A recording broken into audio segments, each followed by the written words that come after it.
Hello everyone! Welcome back po dito sa aking YouTube channel. Ako na naman ang inyong lingkod. This is Coach Jaja Bustos. 6 years na po tayong tumutulong sa mga babae na nahihirapang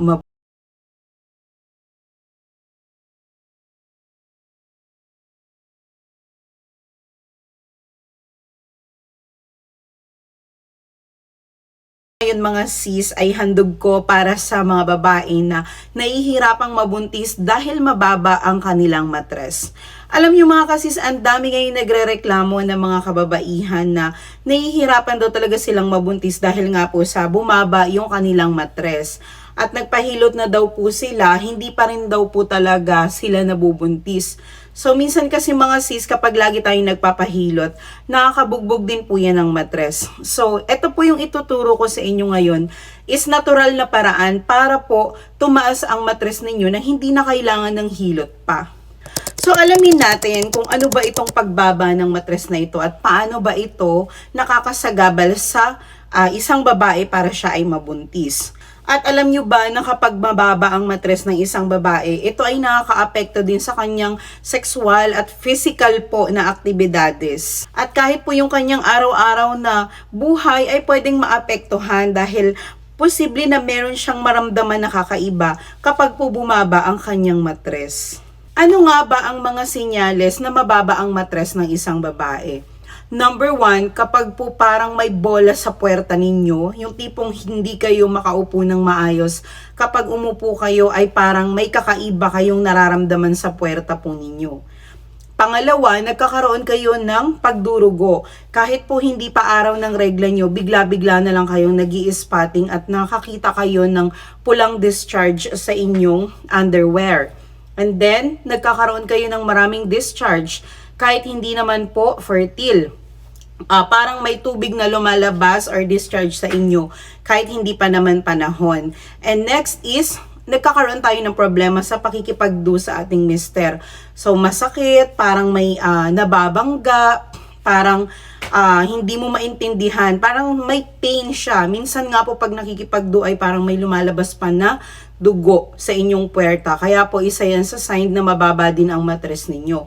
And next is, yung palaging pagsakit ng puson po natin. So, isa din yan sa sign na kayo po ay merong mababang matres. At kapag sumasakit yung balakang po natin. So, parang may kakaiba dito sa balakang natin. Parang mabigat na hindi mo maintindihan. At kapag kayo po ay nahihirapan ding magdumi.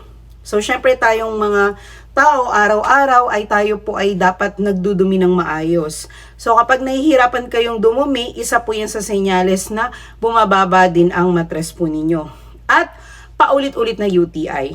Parang hindi mo intindihan na bakit nagkaka-UTI ka, samantalang hindi ka naman mahilig sa maalat, maayos naman ang pagkain mo, malinis ka naman sa katawan, pero nagkakaroon ka ng UTI.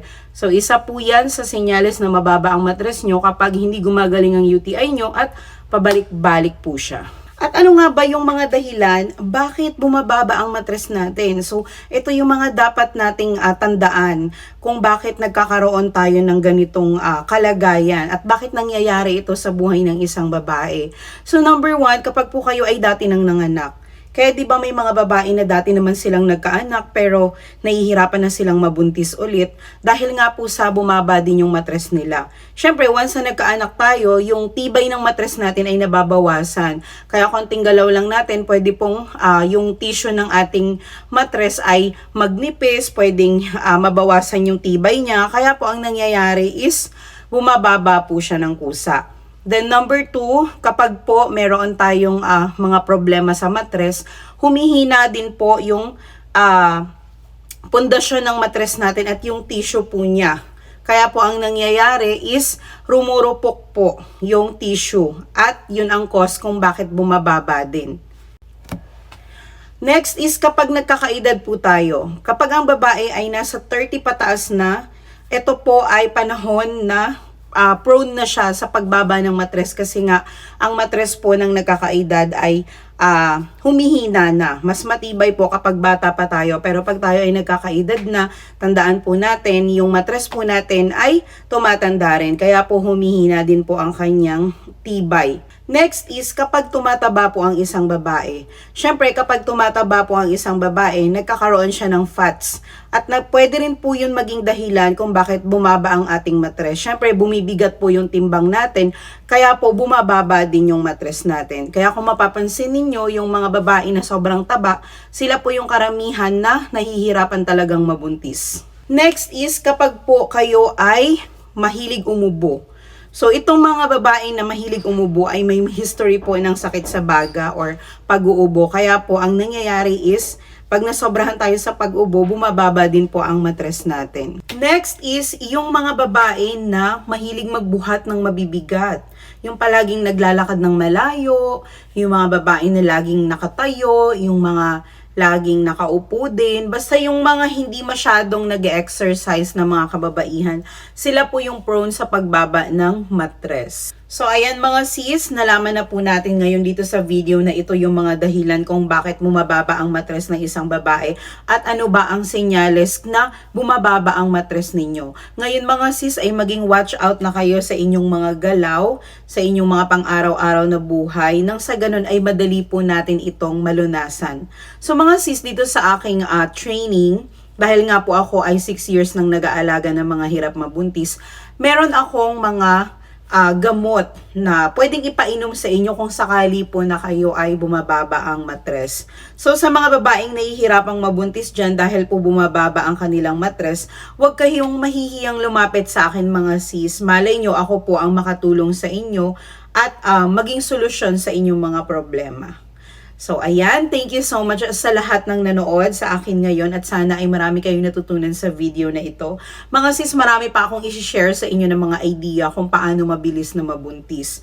Ang gawin nyo lang po is mag-subscribe kayo dito sa aking channel, i-like nyo ang video na ito at i-share nyo din po sa ibang mga kababaihan na kakilala natin na nagkakaroon din ng problema at nahihirapan din po silang mabuntis. Once again, ako po si Coach Jaja Bustos. Maraming salamat po sa inyong panonood.